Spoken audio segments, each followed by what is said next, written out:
responded on, but here we go. Haywood in a 1 versus 3 to save their chances. It doesn't look like it's going to be doable. The Chiefs are clawing bit by bit, inching their way closer and closer to the throne of OCN. They are right on the cusp, and it's digital. Of course it's digital. He gives the Chiefs their first ever title, and it's OCN Nationals Stage 1. They are your champions.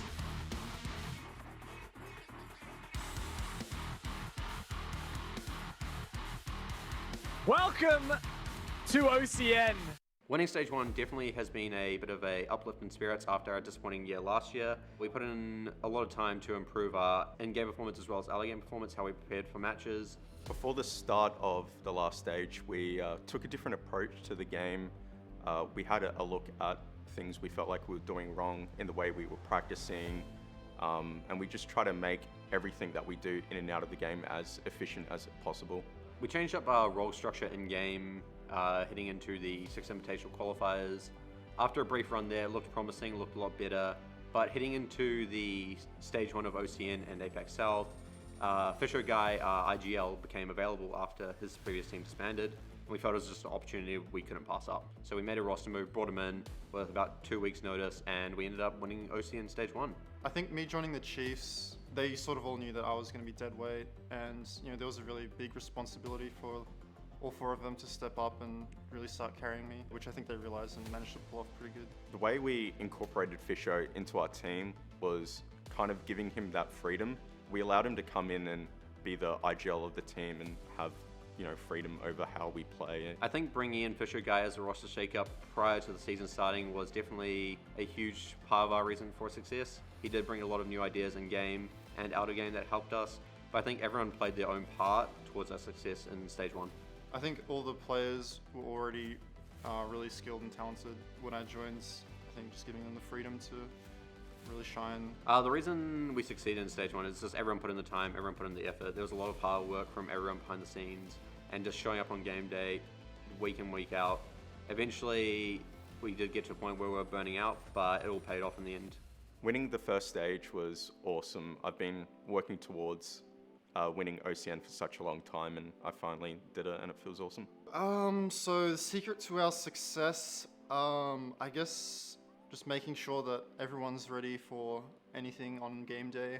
I think something that we're doing quite inefficient was scrimming without any goals in mind. At the start of the first stage, we started implementing more of a goal system in the way we scrim, and it's helped so much. In practice, sometimes I like to get sneaky, give intentional missed calls when I'm droning and just make things really hard on them to, a bit of resistance training before game day. As the Stage 1 champions, I think there are quite a few good teams in OCN.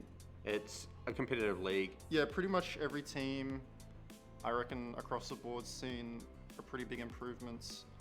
So yeah, I mean, every game is going to be hard. It's definitely going to be really difficult. A lot of teams are getting a lot stronger. They're all tough contenders, and they're definitely going to be looking at us to try to take us down. It's just about playing our own game and trying to do what we do best. Winning the championship has changed nothing for us. We don't want to get complacent. We have bigger goals, such as winning Apex South. We're just as ready as we can be. Heading into Stage 2, we're a lot hungrier. We want to win OCN again, but we also want to push for international events and try to compete there at the highest level. I'm running out of time. I'm running out of feeling so. I'm running out of time. I'm running out of time. And now, it's all on the save. The player heroic. I'm running out of time. I'm so empty, so empty. At least on the song. The music's going to go lane 17. Rapid looks to have another pin. He's going to wash through that. Down deep.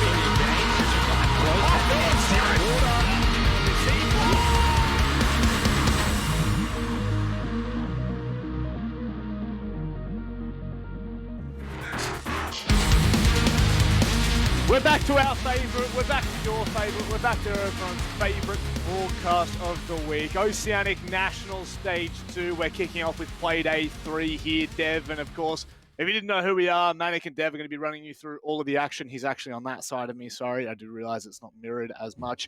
Dev, good to see you again. Actually, that's a really nice hoodie. Thank you. That's cute. Yes, I'm actually repping a Dark Zero hoodie. I know they're not an OS team, but hey, Chiefs, order any of you guys that have merch. I will wear it on broadcast shamelessly. You've got some order merch or something, have you? Yeah, I feel like, hang on. I'll have to get it in the break. I'll come back for it. Don't you worry. I'll be back with some cheeky plugs when we come back from the first game. But Dev, we're excited to get into this one because, you know, let's be completely honest. Stage 2 has started off in a bit of a crazy little road, a journey for us. A couple of teams that maybe we expected to be forming a little bit stronger haven't been. Although overall, we are impressed by Team Bliss. Yeah, no doubt about it. Team Bliss are the name on everybody's lips at the moment. They are sitting squarely at the top of the standings. And hey, taking down Knights in their Playday last week was a serious achievement. And I think that that's the main reason why they are sitting at the top. Of course, it's not all over yet. They have quite a few other teams that they're going to have to face. I think the Chiefs is the next one that they're really going to be concerned about. But yeah, of course, it is Chiefs and Knights who kind of have dropped the ball a little bit. They were first and second place from stage 1, and we're definitely looking at them to kind of pick up their game in order to really stay at the top of the standings. Also, just a thing to note here, right, is the way that the format of OCN works is the top 5 teams, or the top 4 teams go to the playoffs, and it's a gauntlet format. So what that means is if you come first in the regular season, you auto-qualify for that grand final. So it means that those top positions are even more important. It's actually really, it's insane to think of how much of it played into an effect last season. You know, we saw Roflcopter have to fight their way through, and unfortunately just got taken down once they'd made their way through the first 2 parts of the gauntlet. It's just insane that, you know, so much effort can be put in and it can be all squashed just because you had that first placing, because you got that opportunity to kind of rest and sit back on your laurels. Now let's have a look at tonight's schedule and see what we've got coming up. Some matches that, to be fair, really do have a bit of weight to them. You know, I look to both the Knights and the Chiefs game because in both of them, you will favour the Knights and the Chiefs. But so far, it really just has been such a tumultuous start to the season itself that you don't really have a good enough indication, I feel. Yeah, I think that the key part here about this for me is that, yeah, there are going to be games during the season where you're like, oh, it should be pretty cut and dried, like LFO versus Bliss. That's, you know, the current reigning at the top of the standings in Bliss, and LFO last season's bottom. But I think that what we need to acknowledge here is that those teams that are really heavily favored in these matchups really need to deliver. Otherwise, they're going to slip down to the standings. We've seen that before in the past with teams like Chiefs last season.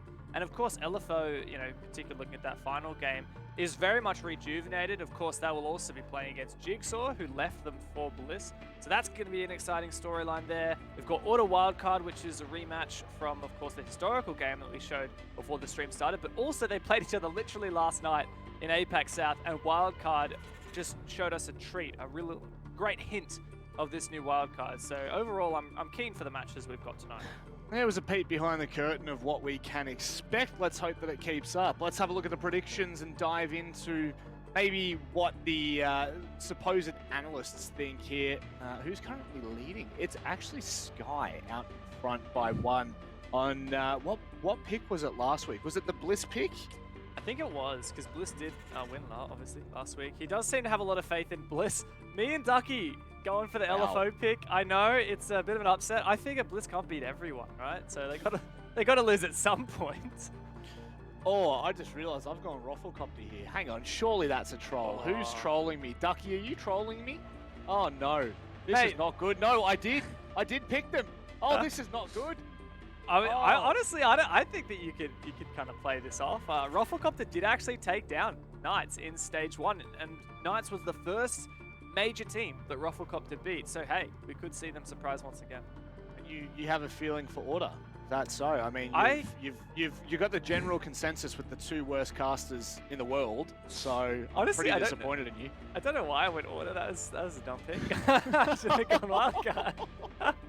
Oh, goodness me. Well, I mean, look, to be fair, I think it's only a quote-unquote dumb pick if you watched the game last night, you know? Yeah, that's Wild true. card absolutely bodied them out of the server. So whether that's going to happen today is a bit of a different game altogether. But speaking of games, Dev, let's get into our first matchup of the day. It's going to be, I would say, I want to say it should be a close affair. However, Knights have just been really showing us quite a lot recently, and I think that they've got a good stake to this game. Definitely. Well, Knights have, at the moment, peak form. They've just taken down what they perceive to be their two most challenging matches in APAC South League, in Invictus and Elevate. And on top of that, you know, they did do incredibly well during Stage 1 of the OCN. They had first place through the regular season despite a couple hiccups, including a loss to RoflcopterGG, I might add. Yeah. But when it came to that grand final, they did fall flat against the Chiefs. Yes. So I think the story for Knights here is the fact that they are on the pathway to being one of the best teams, if not the best team, not in OS, but in all of APAC. I'm not just talking APAC South, I'm talking all of APAC. Like, these guys beat Fnatic in the playoffs. So these guys are certainly no chumps, and they really know what they're doing, but sometimes they don't bring quite as much fire into their OCN matches. Is there a sense of maybe they are too calm, they're too methodical? Because every time we talk to them, no matter win, lose, they literally are the most relaxed team I think I've ever seen. It's such a contrast to these other teams like Order and stuff. Like, you got Knights and Wildcard are like completely emotionless, just sitting there and like really cool, calm, collected. And then you got teams like Chiefs and Auto just jumping out of their seats. And I mean, it works both ways, right? You know, on the one hand, your emotions can, you know, play tricks on you when you're struggling. And Knights are a team that have shown that, you know, if they are down, they can get back into it because they have this really just, I guess, cold approach to the game. But of course, sometimes that fire does fuel you to greater success. Well, speaking of great success, look at RoflcopterGG. Let's see what this roster have to offer. To be fair, I mean, we've talked about it multiple times, Dev. I think we've really highlighted in Stage 1 the ability of this roster. You know, Hotshot, I think, and Campo might be the two lower seeded players on this team. When you look at someone like, well, I mean, when you compare them to Boydie and Bouncin and their impacts, you know, that I just wanted to make sure that I made that very clear, that I wasn't just saying that they're chump and they're terrible. It's just that everyone talks about Bouncin and Boydie, right? Because these guys are just nuts. And also, they're the two least experienced players on this roster, right? Like, Boydie, this year was his debut into this level of Comp Rainbow Six. Bouncin also hasn't been around for all that long, you know, had a stint last year in OCN. And then you've got players like OJ, you know, he's been around forever, but never quite at the top level. He played on previous Rhythm rosters. Hotshot played for Chiefs when they were Elevate for a short time, and Campo's also played for Rhythm at previous points. So there is a bit of pedigree here, but the thing that sets this team apart is that they are dark horses. They've come through the open qualifiers, and they're really taking it to top teams, including beating Knights in Stage 1. And they just bring so much fire in terms of the fragging department. Plus, you know, I really want to credit their play style. You know, it's not all just about finding picks and being fancy. Like, they have really good, you know, team play, and they're really structured and methodical sometimes as well. So I really like what we see from them. Speaking of what I can see, Kylo, can we get a Doge cam? Hello, buddy. No, he's not happy. You can hear something at the door. He's on patrol now. Now he's absolutely having a hoot. You know what's also having a hoot? The map pick. Let's have a look at it. Where are we going? Is there anything interesting? Are we just going to see a stock standard? No, consulate. I do enjoy a bit of a consulate. I'm not going to lie. There's always a bit of cheekiness that we see when this comes out there. Yeah, for sure. This is quite an exciting one. You know, the last 28 maps, so this goes all the way back to March. This is #1 most banned map for the Knights, 16 bans. The next map in the line is 9 bans. So that is by far and away Knights' most banned map here is Consulate. And they've only played it twice. One of those times was when they lost to Bliss just last week in OCN, 5-7. and the other time was when they beat Elevate, the Thai team, on it in the same week. So this is a map that's only just been added into Knights' map pool, I suppose you could say. And for RoflcopterGG, we have seen them play it a couple of times, but both of them were against Order back in April, and they were both wins as well. So here, it's a fun map to play if you're not getting the spawn peaks, and it's going to be a good one because neither of these teams have a stack of information to go off about how each other play. And I mean, we've seen it in previous matches. Just the aggression that is allowed on Consulate is it's unmatched, I want to say. We talk about the ability to have some cheeky runouts on maps like Coastline, for example, but Consulate is just a whole nother game. You're spawn peaking pretty much every round and keeping teams honest. Who was it we saw in APAC South that was absolutely bullying teams out? Elevate, that's right. That was absolutely absurd. Will we see anything like that tonight? I don't know. RoflcopterGG, they do have the ability to pull out some cheekiness, but Knights will most likely check that. They are one of those teams that just seem to always have a good pick, a good read on the game itself. Into the bans we go, Dev. We expecting anything in particular? Well, Knights typically ban the Thatcher and Mira on this map, so I would expect that to come through. Both, okay, they're actually going to ban the Nomad. Wow. So this is a bit of a contrast to what we saw from them last week. They banned Thatcher Mira both times. Instead, they really want to play aggressively on for the runouts. That Nomad ban, likely to force out a Valkyrie ban later in the veto. Roffle are the ones to get rid of the Thatcher. It is also their most banned operator on this map, so I feel like maybe Knights were expecting that to come through anyway and thought that they could just get rid of the Nomad. Roffle going to follow it up with the Valk ban, which is their other most banned, well, it is their most banned defender. So it's going to suppress a little bit of that aggression. It's going to have to use other kinds of information to go for those runouts, and the Mirror will be the final one. This is just about as stock standard as it gets. The only one that is not a most banned operator for these teams is the Nomad, but it is one of the most banned operators on Consulate in general. So should shape up for an aggressive game, I hope. Well, I really do hope so. That is honestly the only way that we like to see a Consulate matchup play out, and there we're going to see it most likely. The Jackal in a majority of the rounds, if it really is called upon. Of course, that Nomad being banned out is going to make things a little bit more tricky on those flanks and on those roams as well, I guess. You're not completely cautious. And they're actually going to double down on that as well, Devin. Pick out the Lions. So Knights will have a bit of a difficult time should they decide to operate off of the side. Yeah, Roffle really going for this controller kind of play style with the Jackal and the Lion, especially like you're saying, because that Nomad's not there. They'll use that to try and isolate roamers and perform executes onto those players, prevent the mobility of Knights. But Knights are actually going for what is a very anchor-centric setup in terms of their utility. You'll notice quite a few Vulcan shields around. We've got the two, one I believe was at Pipes, one was at what I call Zebra, which is between the white van and the black car. Go figure how that call comes about. There you go, Zebra between the two cars. And we got, of course, the Kaid on the board to keep that wall nice and secure. I would say the community vote is quite fair. We'd probably agree with that on the Knights. Now, very quickly, we do have to say a big thank you to our presenting partners, Samsung. You can check out their latest range of the NVMe SSDs by simply typing !SSD in the Twitch chat. So go ahead, chuck that in, and have a cheeky little peek, as I'm sure the Knights will be looking to do from the get-go here. Yeah, definitely.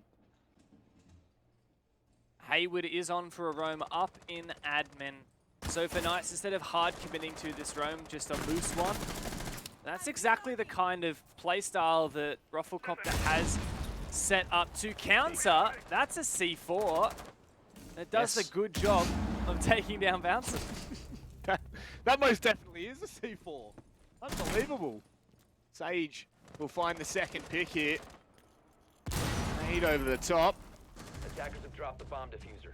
Now, it's really just been a flurry of kills, Dev, as Boydie and OJ are all that remains here for Roffle. Nice kill from Boydie. That might give them a bit of a look here if he can catch one more player. Even out the odds. Hello? That was gnarly. Yeah, I love to see a cheeky floor bang, though it does not connect in this instance. Common angle there, watching down towards the red stairs.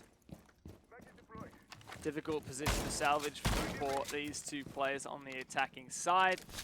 And any notion of breaching that garage wall also died with Hotshot. While there is some utility here, lots of good self-destruction in the sledgehammer and that ITA secondary shotgun from Voidy. It's going to be quite difficult to really achieve a lot. They're going to have to funnel through these narrow pathways. While they do have info on the player and server, it's going to be useful. It's going to be really hard to actually shape up a push here. Slowly but surely pushing players back to site. Boydie now, there's not a final ping there to secure the fact that he has gone back in, but he is just going to make sure due diligence being confirmed, and 3 players left for Knights that are all currently on site. Boydie taking a little bit of a risk by droning in this position, but it certainly gets the information that's needed. In the meantime, OJ evening out the odds, Dev. This is now starting to be a little bit more doable. Boydie, the last to remain. No diffuser and not aware of the deep angle with the TCSG. Just like that, Juicy can finish off the round. Nice starting strong here. I'm really liking that aggression early in the round, that roam up towards admin, the C4. I didn't quite see where exactly that came from. Might have been through the floor, might have been onto a window. But the fact that Knights had a really strong fortified setup on site, plus some loose roamers, it just, I mean, even if Roflcopter had traded evenly on that roam game, it would have been very challenging for them to actually form and execute, because Knights had such a good site presence as well. So I like that from Knights. They're kind of splitting their attention 50-50 to the site presence and the roam. So it means that you don't put all your eggs in one basket. Alright. Up to the CEO we go. I mean, I thought that this was getting less and less play from matches I was watching. Maybe I'm quite absurd in thinking that. I'll go back and I'll have a look at the stats and make sure that it's actually still something that I should be saying, because let's be fair, have been known to say some wild things in the past, but I don't know if it still is, Dev. That's the thing. Yeah, well, this bomb site has evolved a lot, and this map in general has evolved a lot. You know, for a time, we saw the hard yellow holds with all your ADSs and Wamai magnets. Then when we saw the Wamai nerf and the ADS nerf, that kind of stopped being the fashion, and this bomb site became quite weak. Now we're seeing, I mean, you know, this has been around for a while, but the way that the connector walls are reinforced, where you actually reinforce the side walls and leave the middle one unreinforced, it allows for a really long angle from on the A bomb in meeting onto the B windows. You'll often play like an ACOG on that position, so someone like Sage with the dock. Or you can play him in private bathroom like this, and I think the idea here is to support Juicy and heal him up when he starts to feel pressure. So Knight's actually going for a bit of a retro hold here, going for that old yellow stairs hold, which is typically quite difficult. And if Roflcopter play their cards right with their nades that they've got on OJ, they should be able to dismantle this. I do like this from Juicy, just, you know, shoulder peeking that tier 2. But again, it's going to be some time before we see that kind of contact. Roflcopter are not jumping into anything.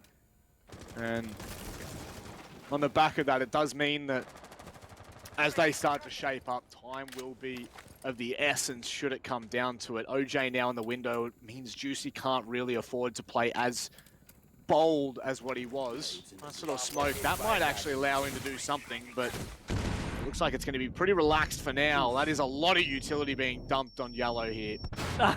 Oh, but he survives with the tiniest amount of health. And somehow he also takes down Bouncer. Now Sage does have another stim to potentially keep Juicy alive, but as he tries to escape, he is cut off from the roof. So eventually Ruffle do take out that player. And Sage going to go for another peek on the back of it as well, but punished. And this strategy from Knights has been picked apart. Yeah, re-peeking there. I guess you're kind of stuck between a rock and a hard place. They'll start to get that bathroom control, and you can see now things are definitely shaping up here for Roflcopter. But Knights still have what they may need to hold on to this. I did really like the displacing of the player on Yellow. Nice little lion nade. Kind of Attackers dropped the combo, a diffuser. bit of a 1-2 punch. And Attackers recovered the Jay bomb. taking a lot of damage. So, at this point, the HP advantage kind of is even. If not, it actually leans into Knights significantly here. But OJ, he may be looking to take the first point. He gets down, but he's not killed. He's not confirmed just yet. Dino can't afford to overextend. Ooh, Josh might be able to find the wallbang here. He's watching that long angle, takes off OJ. 15 seconds. For the second player now, with only a few seconds left. 10 seconds left. Oh, that's Oh, really Campo. nicely done from Campo, because Haywood is all that remains. He'll find one, but as that defense is going down, yeah, did you think he was going to go out that single window, did you? No, I thought he might have been able to deny, but the way that Knights reinforced that single wall of cubby prevented it from happening. And I mean, this is just nigh impossible here for Haywood. I mean, as long as Ruffle deny it, there you go. Maybe a heart attack there for a minute hot shot, but there you go. Pros don't fake. No, they don't, and that is a really difficult position to try and retake from, because you can just consistently get jiggle peeked. The only way you can really counter that is by peeking out onto the double windows, vaulting out yourself, and then in which case you have 2 flights of stairs and still the U-bend to come around before you get onto site for the defuse. So with such little time, it is always a difficult one, and you really have to credit Campo here. Knights had evened it out and have really done a great job of getting back in the round, but Campo finding that 2K from Yellow just dismantled them completely. Yeah, if there is any player to look at on that round, it was Campo. Not only was he the player that actually cut off the rotation and took down the yellow stairs player, but like you said, his opening at the end there I think it was a 3-on-3 or something, and it was very, very tight. He really, really turned the tide of that round. But Knights aren't going to dwell too much on that top 4 site. It actually is a fairly weak site by some standards. Of course, the way that the meta is just evolving so constantly, it's hard to make a confident claim like that. Because statistically it might actually be a good site right now, but it might not get played a lot. Also depends on the region. But in my opinion, that site on the top floor is pretty bad. Not the greatest site to try and defend on. It's really boxed up. Whereas on this lobby site, you can really extend onto 3 different floors. Like, you can deny the plan at lobby front door from the floor above, the floor below with the C4, or from the floor it actually is on. So you just have a lot more options here on this bomb site. So what you're saying is, if we were playing as the rank stack, the caster stack, you definitely would not allow us to go upstairs. Fair enough. Well, the thing is, you have to be coordinated to do a strat like this. Oh, no chance. So, No chance. I don't know if we should go for that one. No, there's absolutely no way we would ever be doing that. Here we go now. Looks like they are going to be trying to put the pressure on that top floor, at least for a small time. I guess you probably can't risk the early round just allowing Knights to sit there comfortably. Look at this from Bouncing, not afraid to push into position here, and might continue to do so as well. However, the sound cue. Yeah, this does leave Juicy very exposed. One of the weaknesses of this bomb site is that actually fairly quick to just get onto the bomb site. If the attackers take the point of least resistance, the defense have to have a way to prevent that from happening. At the moment, it is just Juicy. He's peeking quite aggressively, even if that is a favored angle, and Roflcopter's actually going to make a play here. Yeah, I really love that. They're going to smoke off Z and put pressure on the Maestro that's sitting in the bathrooms, but that is a big down onto Boydie. And now Roflcopter, they kind of invert a little bit. They know they can't risk continuing to push this with a man down. Oh, in fact, it's Bouncing who's leading the charge. That makes things a bit more interesting, Dev. Yeah, not sure if that was the play for Josh, but oh my god, another bout of aggression from Dino. Roflcopter have set up, and they're just waiting. Getting a little bit fed here. Juicy also taken down. Bouncing has found 3 kills from this position at the yellow soda. And now Sage is the only player on site. It's just him and Haywood to hold on. Roflcopter do have a way into Piano. Bouncing's hungry for more. Yeah, but Sage is going to be able to take him down pretty handily. And Haywood, unfortunately, with that drone sitting on him the entire time, it's going to be really hard to do anything here. They know where he is. They know that they can lock him in. The Jackal track to come in as well. He might catch a player trying to come in piano window, but it's all too little and too late. Roflcopter looking the goods here on their attack. There's no doubt about it. Yeah, great start for Roflcopter. Really, really taking the fight to the Knights. I really like that attack as well. We didn't see all of it. The main thing we focused on was the presence at Yoda, yellow soda machine right here, from Bouncin', and of course he found the 3 kills. We didn't see a lot of the rest of the attack that went into that, but of course Roflcopter spent a lot of time taking control upstairs of CEO. They denied some key positions in split upstairs with some good utility, the hard breach from Hotshot. And it was just a matter of, okay, we're going to threaten here, pushing into piano, and then we're just going to kind of sit here and take this control on the top floor away so that Knights feel like they have to try and make a play. Need to locate And then once Roflcopter found a couple of those picks, it just spiraled into a situation that was out of control for the Knights. Attackers have discovered the location of a bomb. They do get to kind of head back to the more favored site, basement, and it looked a lot better from the Knights. I would say as well, it felt like that game was, or that round was won very much in the early game with those very, very early picks. Let's be completely honest. A minute, I think, had gone past, and Knights had only had 2 players left. So, sorry, Roflcopter had only had 2 players left. So it's really important here that they don't allow Knights to kind of deal them that hand. You know, the last thing you want to be doing is trying to fight back into a round without any hard breaches on a site like this. You definitely want to at least have the ability to pressure from Garage as well as, you know, Yellow or even the Hatches. So you just can't afford to be dropping so early. Once again, early presence on admin. Yeah, and it looks like Roflcopter's actually changed tack completely. Instead of going for the full map clear, they're going to go for point of least resistance. Let's just try and focus Garage. It's going to be a lot easier said than done, though. Firstly, the nade to come through and try and clear off the electric floor. Oh, that's does get the first one, yeah, but there is a second one. And the right panel is really the most important panel because it gives you a deep line of sight onto the side of White Van. So unfortunately, as it stands currently, Roflcopter don't have that open, but at least they have a line of sight here. The thing about this setup from Knights, though, is that, like I said in the first round, like this is kind of a 50-50 split. Like, they've got some people on the roam, but they also have a really good site setup. Defender is exposed. Really have to love the early pick from Hayward there. And, I mean, as far as I can see right now, Knights are just going to continue to run around on this second floor. They've only got Campo they need to worry about there, and looks like he's on the CEO windows. So, until and if Roflcopter decide to put more bodies there, they're sitting pretty. They're going to continue to waste all this time and just allow the confusion and the misconception to come through for the attacking side. Yeah, this is now pivoting to be a very, very challenging attack. That C4, just barely lands on Bouncer. Does take down a lot of his health, but he's not over and out as of yet. Now, Knights just have so much map control here, and it's way too late for Rofl. Dino in circle. Finds one, about to get peeked by another.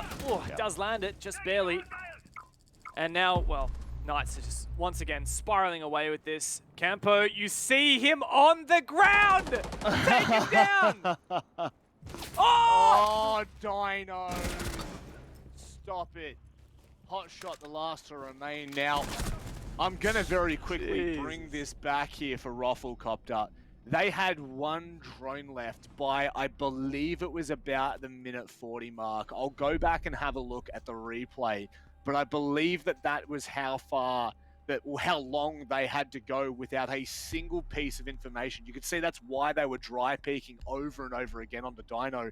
They genuinely had no idea of his exact position. It's just so awkward in a round like that. Yeah, it most definitely is, and also, you know, the other side of that is Knights themselves. You know, they would have known how many drones Roflcopter would have had up. Obviously, at this level, teams are calling out when they take down a drone, so that they would count them as a team. And as soon as they know that there's only 1 or 2 drones left, as soon as they've taken down most of them, they're like, okay, we're going to go sit in rat corners. We're just going to go and really take a lot of map control. Because that's the thing that it's going to be really hard for Roflcopter to take when they don't have drones. You can see here, genuinely just no real clue. And even if you were able to get information in the early round, it's all just old intel. That's the problem. You really have nothing confirmed. You can try to play off. I mean, you can, to an extent, try to play off that old information, but it's very, very risky. And now Roflcopter are going to take a small second. I believe it was OJ who disconnected there just to chat this out and figure out what went so horribly wrong there. Because it did feel like there was a bit of a miscommunication on what was trying to be achieved. They did have that electric claw taken down within seconds of the round starting. And from there, it just went spiraling out of control. And now, you just love to see the very serious game phases that Knights have. They kind of scare me. Yeah, they're just in control. Of course, it is only 2-2 at the moment. Knights aren't really extending a lead at this point. No.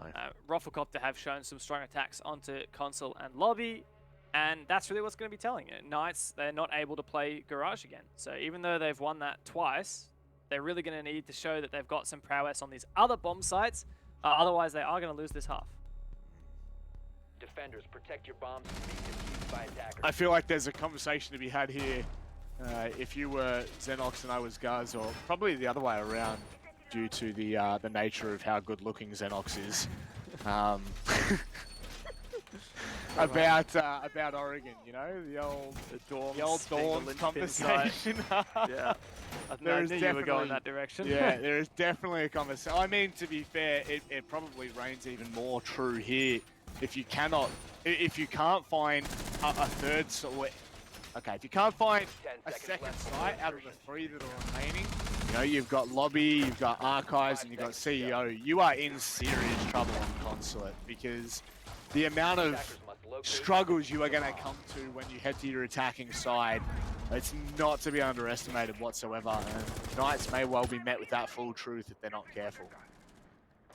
Yeah, it just looks like Knights don't necessarily have a lot of, I guess, depth or breadth. It's difficult to say which one is the more appropriate word here. On Consulate, you know, like I had already alluded to in the pre-show, this is their most banned map. They've only started playing it in officials in the last week.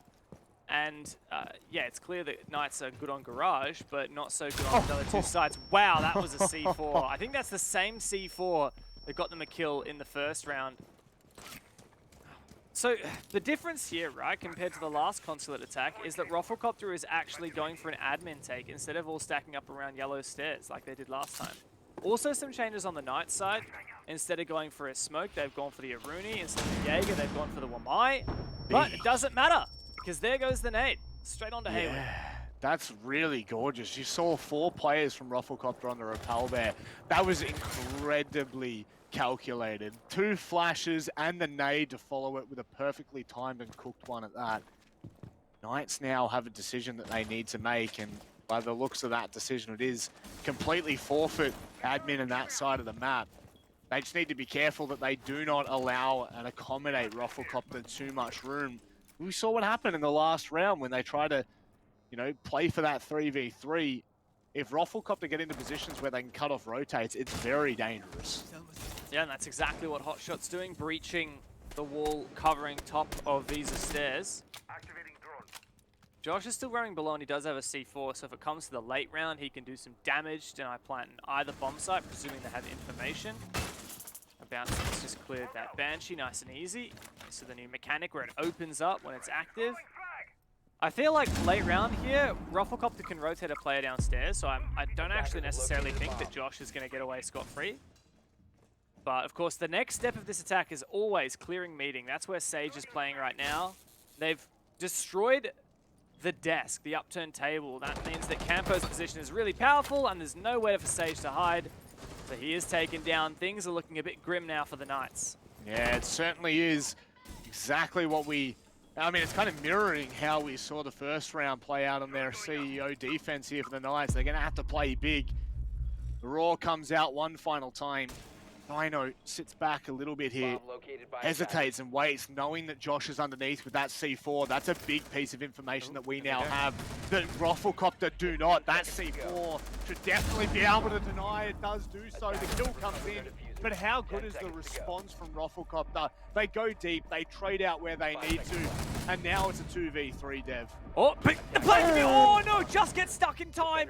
Now Josh has to retake in the 1-on-2, my God. Like a hair's breadth, he could have won this round right then and there, but Campo responds. And Roflcopter brute force their way into that site and by the skin of their teeth take the round. That's way too close for comfort. Feels like you kind of, you know, they knew that Josh was underneath. It was a big risk to be that exposed, but I guess it doesn't really matter where you try to plant there. You are going to be out in the open, and all it would have taken is for one of the Knights members to have sent it in, and you've pretty much got everything covered. You can see there, Dino can see all the way into the corner, and Juicy, after winning this fight, may have been able to swing from long desk, so it really doesn't make a difference where you go from there. But it is big, nevertheless. That's all that matters. It's absolutely true. I mean, credit to Roflcopter for finding the opening 2 picks. I think they cleared admin and meeting really well. I think though, if they had, let's say, lost a player to that C4 at the start of the round, or let's say they hadn't cleared Hayward as easily, lost a player in the process or in clearing meeting, I think they probably would have lost that round. There are some things that Roflcopter are really, really good at, and it tends to be, it seems, those mini games. But one thing that seems to be a bit of a weakness of them is their droning. Like even now, they've already lost 1 drone in, and we're only 30 seconds into the prep phase here. You can see top left hand corner of your screen, the left number, the 4, that's how many drones are in the field. The right number is how many are in the pocket, right? Last round, there was only like 1 or 2 drones left.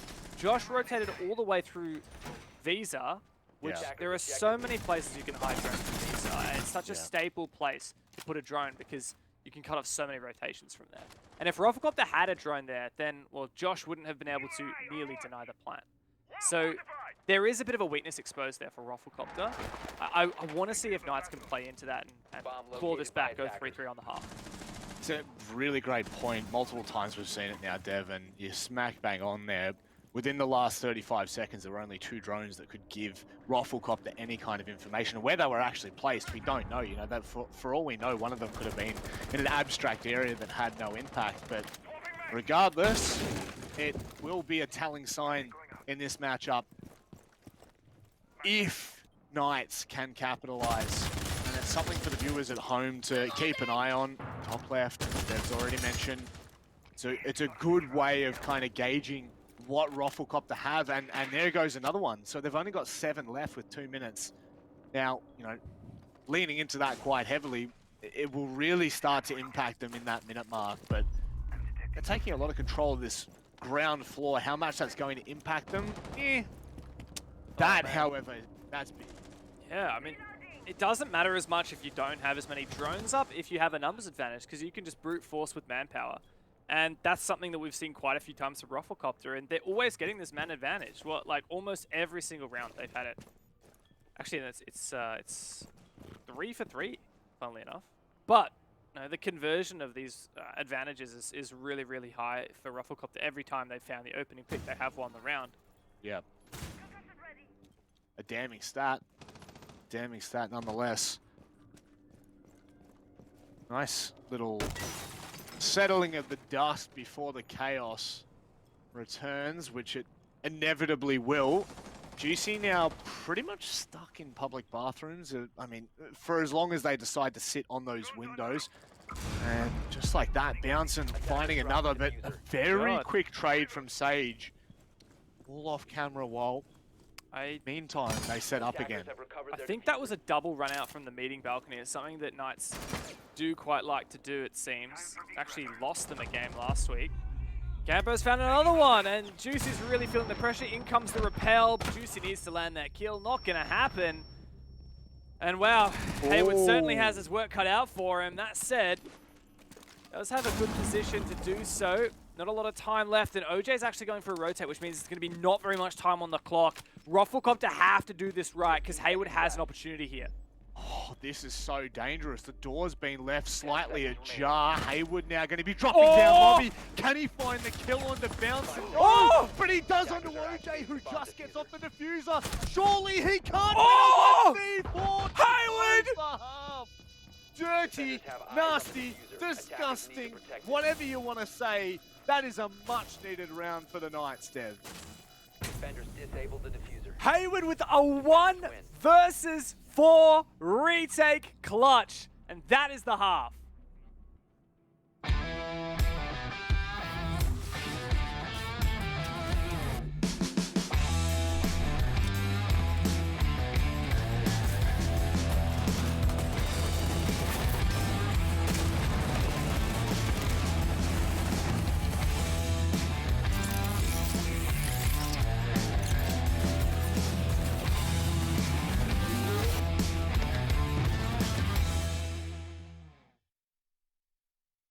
All things considered, a 1v4 clutch from Haywood to close out the half and equal the odds in a 3-3 fashion is, I don't think you can underestimate that at all. This is going to echo through this game. It's going to give them so much more of an opportunity to come back on their attacking side, Dev.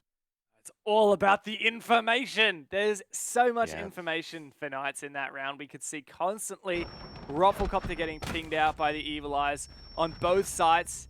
And Knights just had all the info they could possibly want. And the flip side, maybe not so true. Roflcopter couldn't quite get it done. Just unbelievable effort from Haywood there. Honestly, like, that's his reaction. There he is. He's very chill right now, surprisingly. Not hyped at all or anything. That's fun, I guess. Come on. He is kicking back. He is relaxing. A gentleman that's has certainly had his fair share of big moments. So no doubt it's one of many, and a sign that really you do hope that Roflcopter can kind of sweep under the rug. You know, I don't use that term lightly, sweeping something under the rug, but in a game like this where you had everything going for you in the first half and it finishes 3-3, it can actually be quite detrimental. Definitely, that's going to be a momentum block for Roflcopter. They really were so good on their attacks. You know, putting it into perspective, Knights had great garage defenses, and Roflcopter really struggled on those. But Ruffle's attacks onto Consulate, the Consul office, the top floor, CEO, and onto Lobby were really, really strong. They won Consul twice. They won Lobby the first time, and then the second time they got to a 4v1 up, right? And then got 4v1 clutched, which is just unbelievable. That is just such a failure on Roflcopter's part.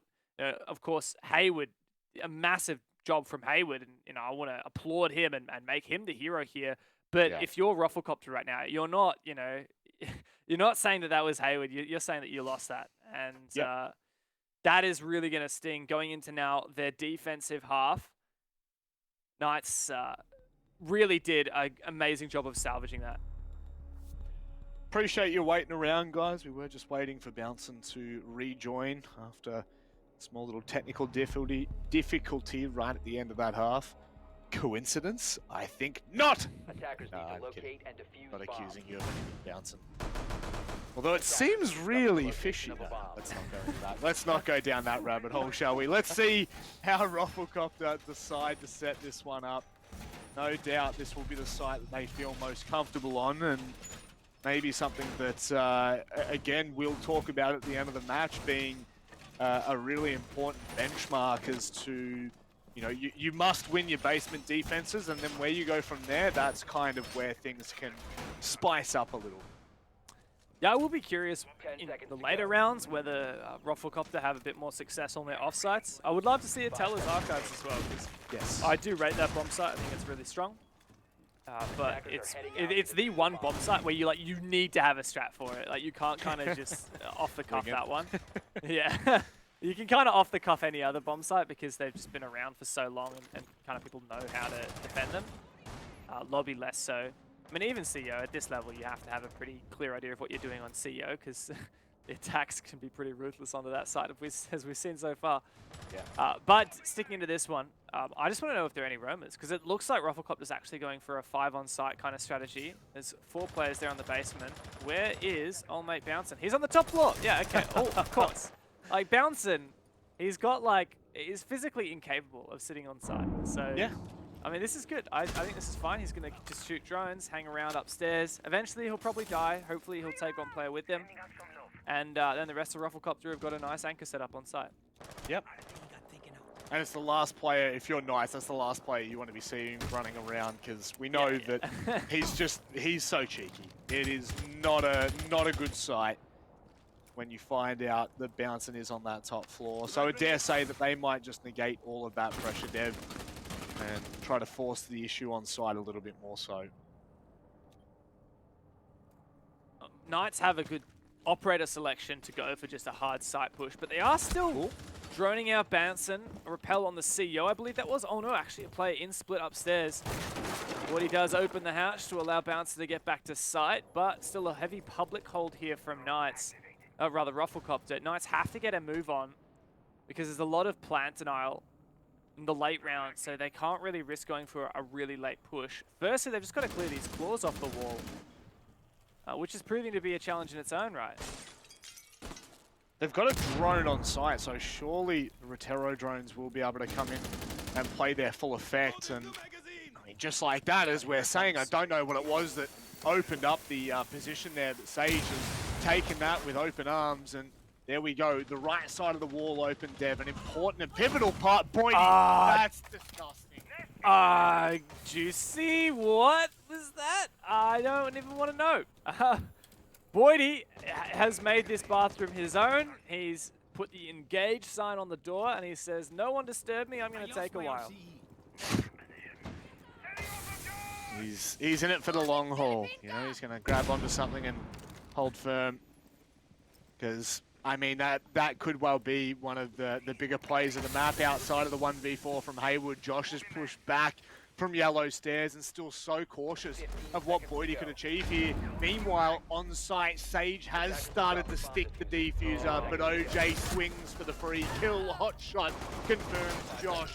And Bino's just going for whatever he can find. I mean, I guess you don't die there, so maybe you hold on to your KD, but is it worth it? That's the question. At the end, it doesn't matter.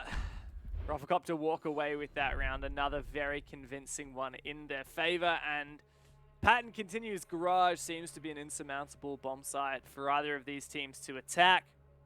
I really like that setup from Ruffle. Once Bouncin' was back on site, of course, we did have that one roamer of Boydie in the public bathroom. Even if he hadn't gotten those 2 kills, though, like, Knights really struggled to achieve much on the site. They didn't clear the pipes position. They didn't clear the yokai drones, which were buzzing around and eventually denying the plant. And, I mean, the way that you would usually clear all the utility and the positions on site is by taking piano control. You open up the floor, you do so much work, you can clear pipes that way. It's one of the most powerful positions on that site, which didn't end up getting cleared. But at the end of the day, Nice just weren't capable of doing any of that. Let's see, though, of course, we already mentioned it. The telling tale for this map will be on the off sites. So when it comes to bomb sites like, here we go, Teller's Archives, the one we've been wanting to see, and now we've seen all 4 bomb sites on the map as of this round. This is going to be a big one for Ruffle. If they can take this win, honestly, I don't really see them losing the map, because they'll be able to go back to Garage at some point, which should be a solid win. And then they'll just have to win either this site again or one of the 2 other off sites. And then this is done and dusted without even needing overtime.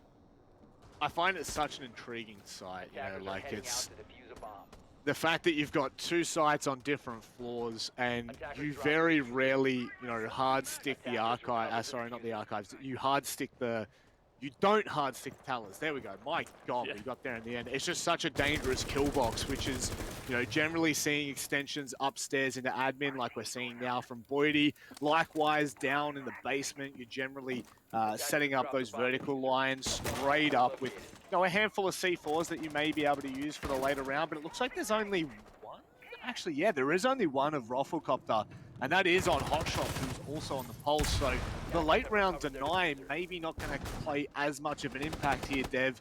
It's going to require RoflcopterGG to play a little bit more aggressive, which you can see from OJ's perspective, he's happy to do so.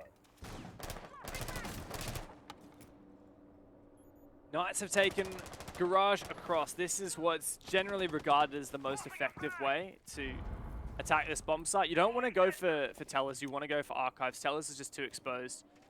Everywhere in Tellers you can die to below. So you need Archives control no matter what. That's why Knights are taking across and bouncing. It's found a kill onto Hayward. While Campo is loitering around the spiral stairs, OJ's taking a lot of damage on site. But for now, Knights just don't have quite as much control as they would like. Trying to push on through Garage side, but they've got to worry about the hatches. There's a lot of crossfires as well, but that's a big pick. Finally, Bouncing's traded back.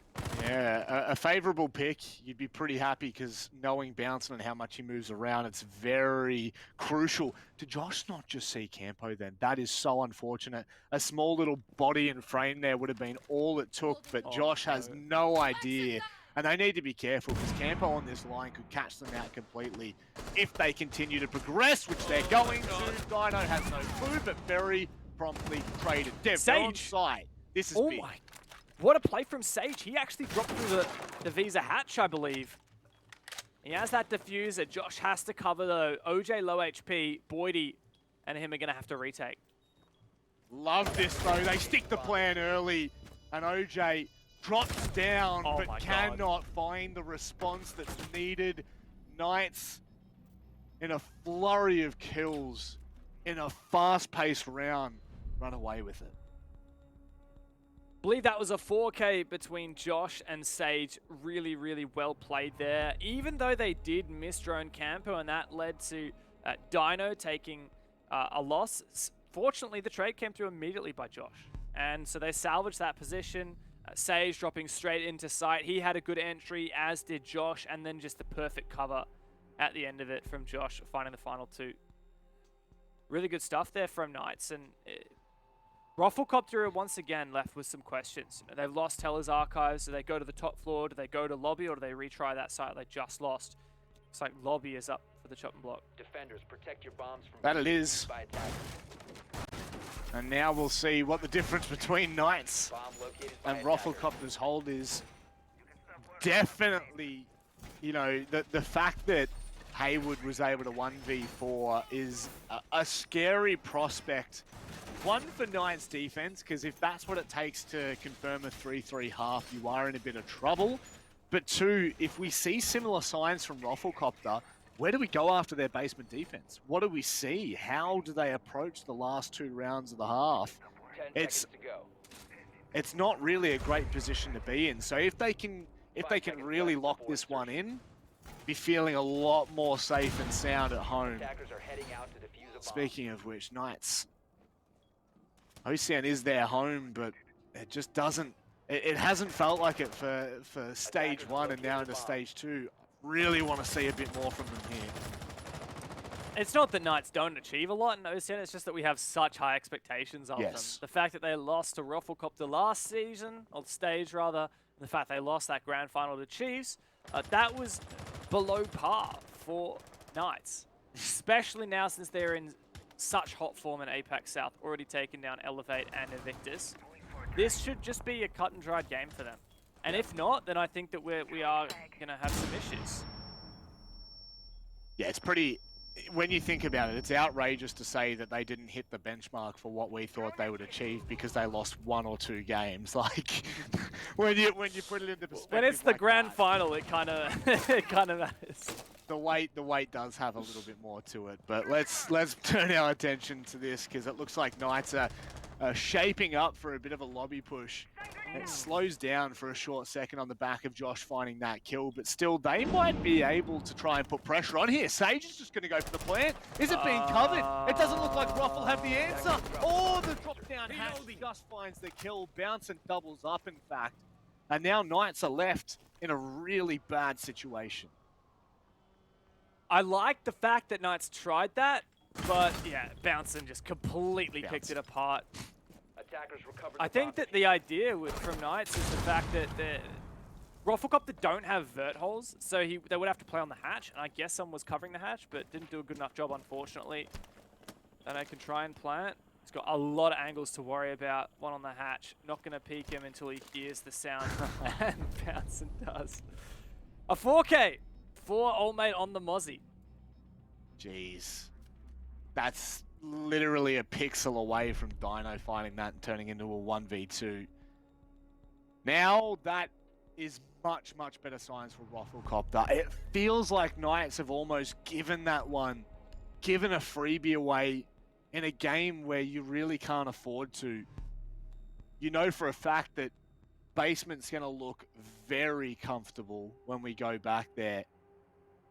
How do Knights approach this? What do they do differently? Can they do anything differently enough to test Roflcopter? Because so far, Dev, you said it, it's under lock and key. It's definitely going to get challenging for the Knights here going on to this garage attack, and that's exactly what they're going to be talking about right now in their timeout. The question is, do they go for the full map clear, try and contest Bounce to the loose roamer, and then Boydie who plays hard in public, or do they just go full site? I feel like the way to play this is to commit to the roam clear, even if you don't necessarily hunt Bounce on the top floor. I feel like they need the vertical control that you get in Piano. So they need to clear Boydie rather, who plays in public. Wonder if it's a specific operator that they're going to pick to try and help with them. I mean, Flores could even potentially help with the public clear. I know that they're already bringing that on Dino. Let's see. As for Roffle, it looks like they're just going to do the same thing they've been doing this whole time. Once again, the echo comes through. Once again, making it even more difficult for Knights to just go for that full site pressure. Defenders, protect your bombs from being defused by attackers. And I guess we probably do look to Boydie in public and also Bouncin, who was that menace up on the top floor. No doubt he'll be putting some ADSs toward bubbly public bathrooms. And then he's probably going to leave him to his own devices and, like you said earlier, shoot drones. One round, shoot drones, cause a bit of a ruckus. As for now, I really will question Knight's approach here, because that will just be the whole tale of this round right now, is how they decide to approach this differently. What can they actually throw at Roflcopter? And you believe Flores might be able to have a bigger impact? I can only hope so. I don't know, at this point it's just speculative. Yeah. Let's take a look at these two floors. These are pretty common. That hit? Oh it my did, god. just did. Oh, It's scary man. there for a moment. Even OJ, I think, was like, oh no. Oh no, I might have messed this one up. No, thankfully not so. So yeah, this is another reason why you need to clear top floor. Well, at least you need to be able to clear out those claws somehow. Hayward's going to be the one to do it at the moment. The Ash upstairs, Bouncing. His position is red. And it looks like so far, Knights are just playing let's just focus on getting the garage wall open and see if we can find a pick watching these runouts. Intently watching as well. Like a stone statue. Dino unwavered. Meanwhile, Josh has found himself in a good position. Love that. Really early on. The drone gives him the information and he doesn't wait for a second. He does not give it a beat. He pushes right on in, gets up in the face of Bouncing, and that eliminates that top floor pressure. Now they can look at this top down. Now they can look to put pressure in public. Such a big pick to find, especially Bouncing down to 4K last round. Now the attention will go to the public bathroom, as you said. That's the next item on the agenda for Knights. As Juicy is already getting to work here on the piano floor. That's really important now for clearing these positions on site. And as long as they cover their flanks, Boydie's position probably won't have an impact. OJ punished for his aggression. And this actually may well be, Rob, the first attack round win on Garage this map. Oh, Boydie is getting pretty antsy right now. Goes for the prone peek. Dino, he'll find the kill. And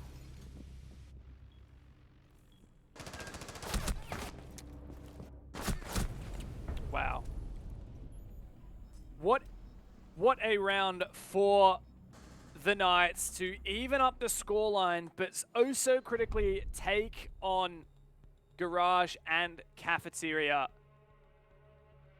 That was the site that they needed to break through. After RoflcopterGG one lobby broke that trend, Knights really needed to crack that egg. Of course, RoflcopterGG can go straight back there now. We'll see if Knights can replicate their success.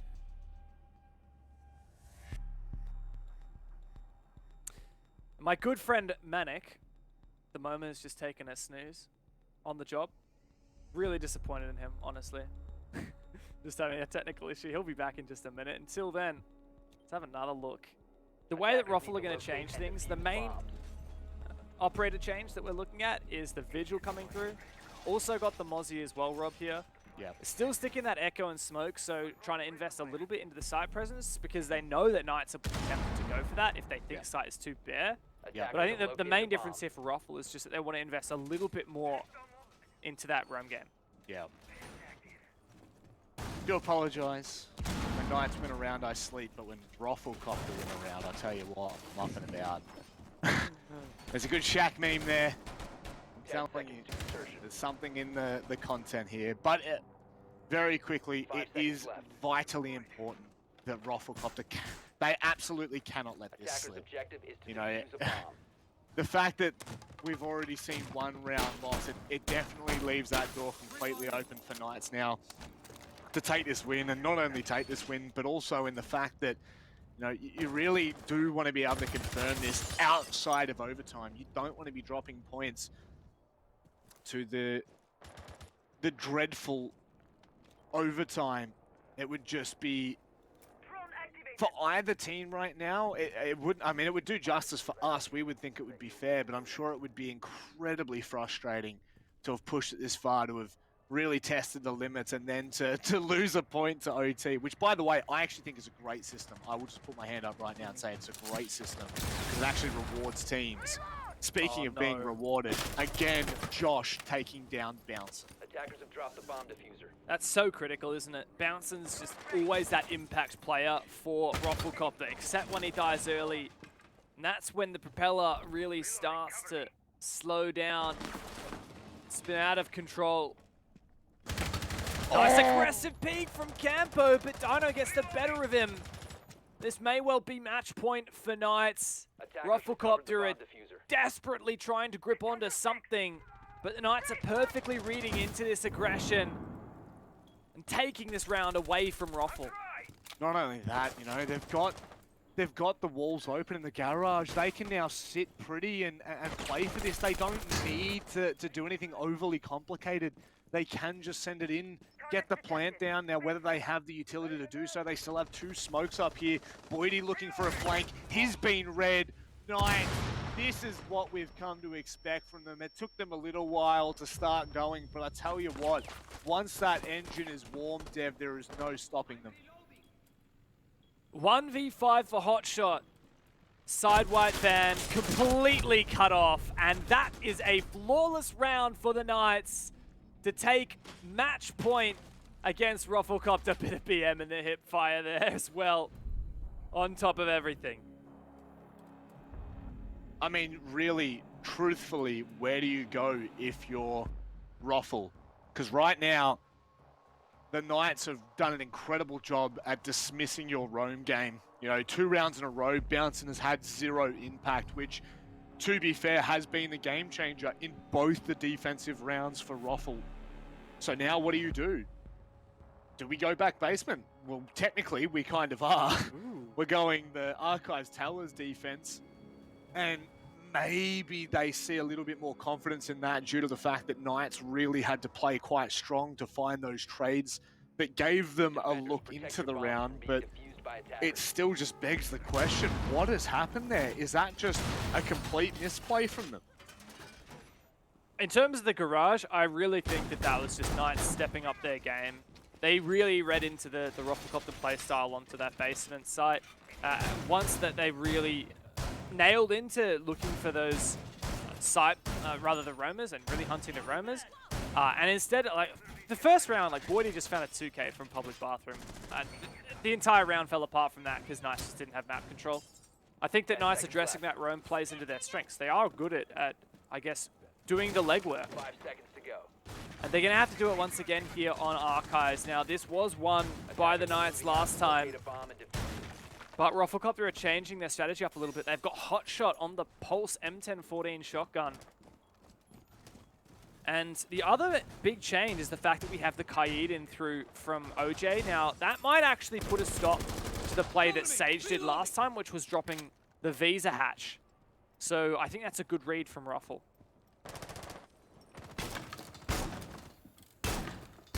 And here you're going to see it, how important that top floor defense now becomes. Because if they don't have those hatches for free, if they don't have the ability to change it up on a dime, they are going to need to ensure that if Tellers is the play, there is no kill box. Surely that nade is perfect, and it is. The second will confirm it as well. So there we go, just like that, Boydie is off the board, and Roflcopter do not have an answer for what Knights have given them. Knights did exactly what Roflcopter did to them right on back, netting out that player in the same spot in admin. Yeah. Now, Hotshot's getting some good info here, but, ooh, he does feed that onto OJ, who finds a really, really long angle. Catching projectors. Certainly a massive angle at that, Dev. Here we go. Players are still being spotted out by that pulse scanner. Sorry, Dev, I have to We just had Xenox join our call for no reason. He just straight up joined the TeamSpeak server and he's like, why can I hear Dev? Like, we're in the middle of casting as Xenox. Yeah, nothing ticked over. He just kept talking as well, so. Oh my god, that man The bomb does diffuser. not think sometimes. Oh, Xenox, we love you, mate. We love you. The scene would not be the same without you, or maybe just the broadcast team. But now, we turned our attention to a more serious note, Dev. It Attackers have is located match a bomb. point for Knights. It's equal on the man count right now, but with 40 seconds left, have Knights done enough to secure this? I think they've set themselves up well, even though we do see a 4v4. A lot of work still to be done, and indeed they do. Going for the Teller's execute's going to be challenging here, even in the 4v2, because of the pulse, because of that shotgun, and Bouncing's going to try and make a play up white.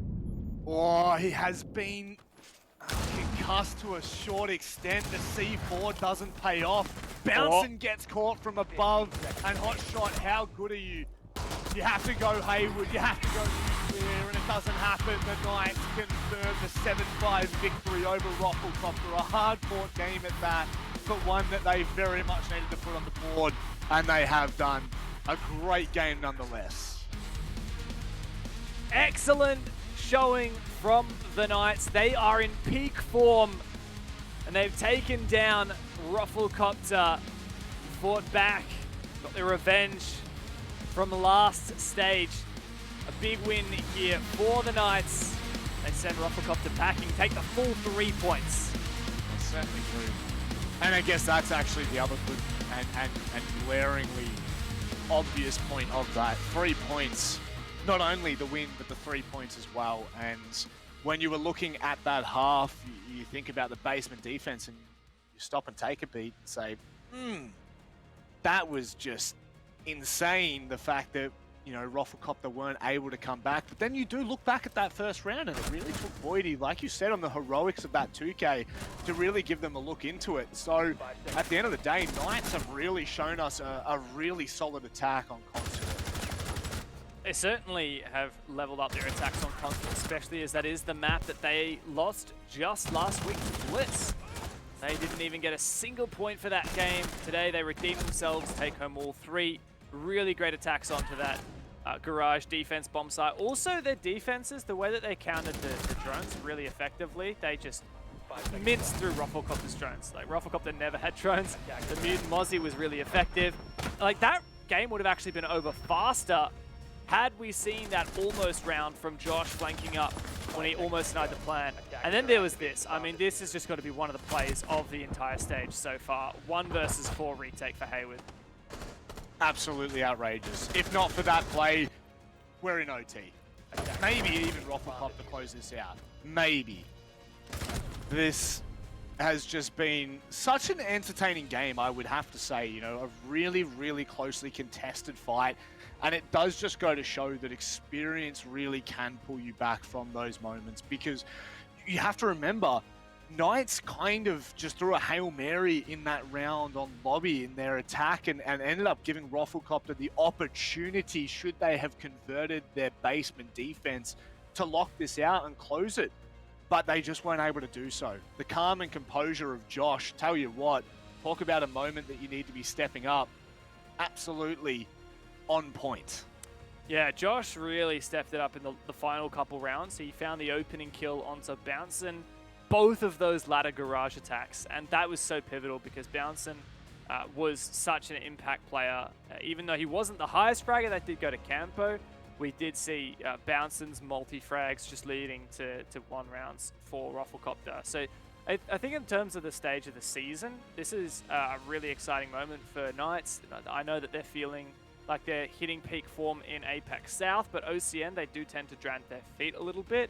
And that loss to Bliss, especially because they didn't find a single point out of it, was a bit of a dagger in the heart. So I'm really glad for them that they found some redemption here.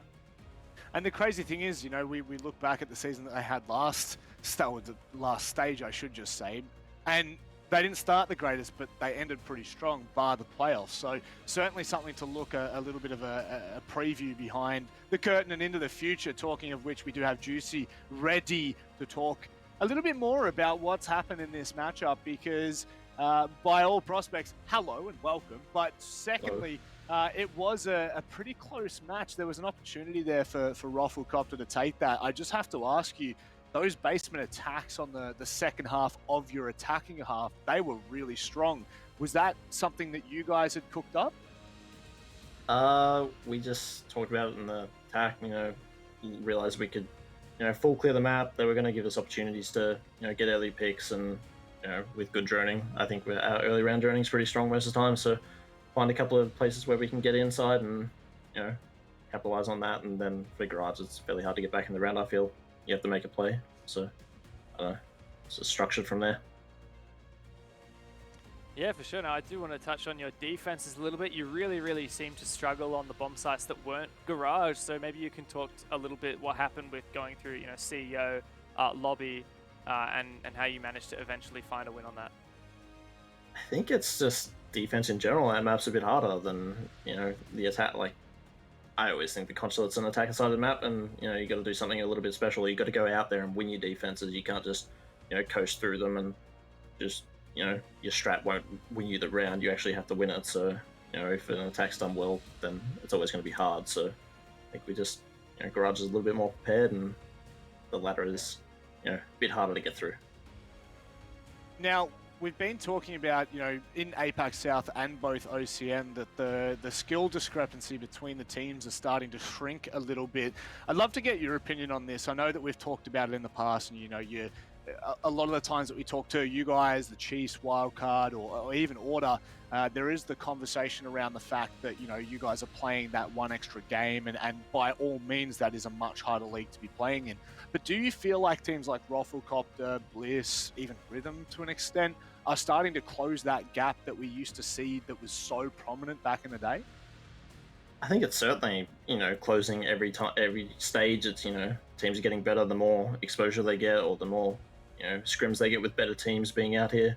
The teams are always going to get better. Like we were at that point, not too long ago where we were struggling, and I think you just get better and better, and the skill gap is shrinking for sure. But I don't know. Yeah. It's just with time. No, that's completely fine. Look, mate, we'll kind of leave it there. Do you have any final thoughts, any final words before we let you go? It's always the same each week. Just thanks to the fan and thanks to you two. Thanks to the fans and our support staff, and for you two for the cast as always. It's a pleasure to be here. Beautiful. Thank you very much for that, Juicy. We'll see you. We'll see you tomorrow night. Bloody, that's just around the corner. We'll see you then. Right, catch you, boys. Keep forgetting how rapid this stage. Wait, please tell me I'm correct. We are going to see them tomorrow. We do have another broadcast day tomorrow, do we not? You really catch me off guard. Yeah, I don't myself. No, we actually don't. Sorry, Lucy, mate. I'm sorry, man. I'm sorry, man. He's like, you know, crapping his pants right now, like, oh no, team, we got a game tomorrow night. You don't. It's chill. We have a break until July the 2nd, next week. This is why you don't let me out of my cage. This is why you just keep me stuck underneath the desk. Because it's not a good idea to let me out. But Dev, that's our first match done for the day. We're going to go to a short break, and on the other side, well, guess what? Shock horror, there's more games. We'll see you in a bit. 5 seconds.